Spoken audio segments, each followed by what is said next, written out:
So I was watching a YouTube video, just popped up randomly through AI bullshit or whatever we're doing today. This 1980s Big Brother automated nonsense. Just want to comment how nice I look this morning. I shaved at 7:45 in the morning on a Saturday.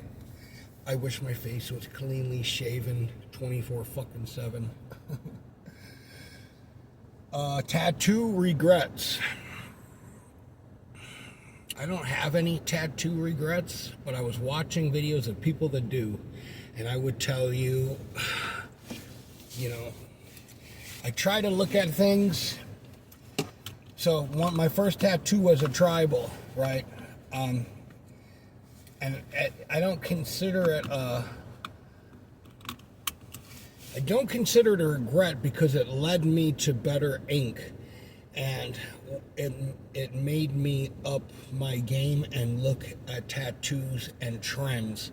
So if I didn't get it, I would be fucking like some nerdy 90s dude with tribal tattoos all over and a mohawk or something and riding a neon green Kawasaki Ninja and listening to fucking like Static X or something. Horrible music. New metal is horrible fucking music. I can't stand Linkin Park and all those fucking bands. Anyway, sorry. So, I would watching the video, and I would tell you, I would probably, if I was a young person, I would probably wait on fucking getting a face tattoo. Okay, that would be one thing. That would be one thing that I would wait on. I wouldn't fuck with. I just don't think you should fuck with your face.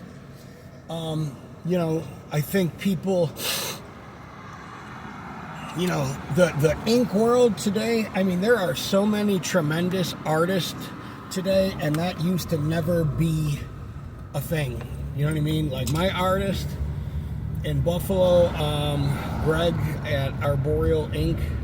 I don't know if they're even still open since the fucking pandemic or whatever, but you gotta find an artist that you really, really, really, really like have a vibe with, and like you literally have to be able to become best friends with your artist, like instantly, just gel with them. It's a relationship, like it's like dating.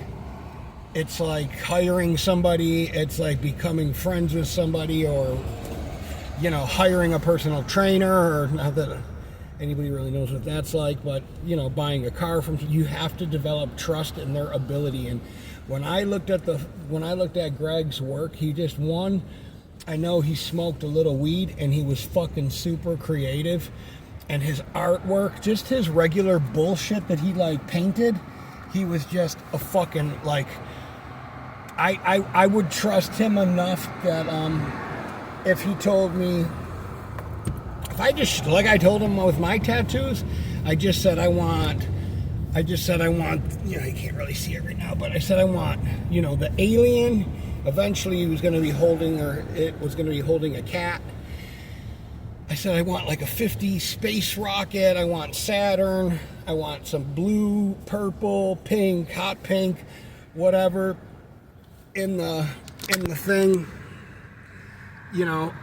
and I said, you just kind of, make some like moon bases and shit, and just kind of like, I trust you enough to, I kind of just, I laid it out on my arm, I drew it on there first, just like rough mix, like, oh, put the alien here, and and I think that's important, because you want to see how shit sits on your skin, you know what I mean?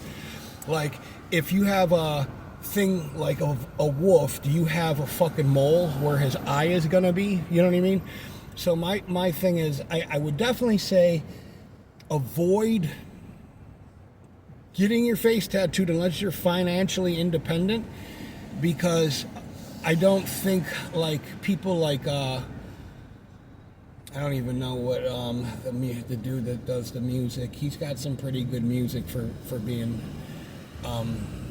somebody that just scribbled all over his face needlessly. I just don't understand You know, and not that I need to. It's your face. You want to fuck it up, go ahead. You only got one of them, but maybe you got the kind of money that you could just fuck. I guess you probably do.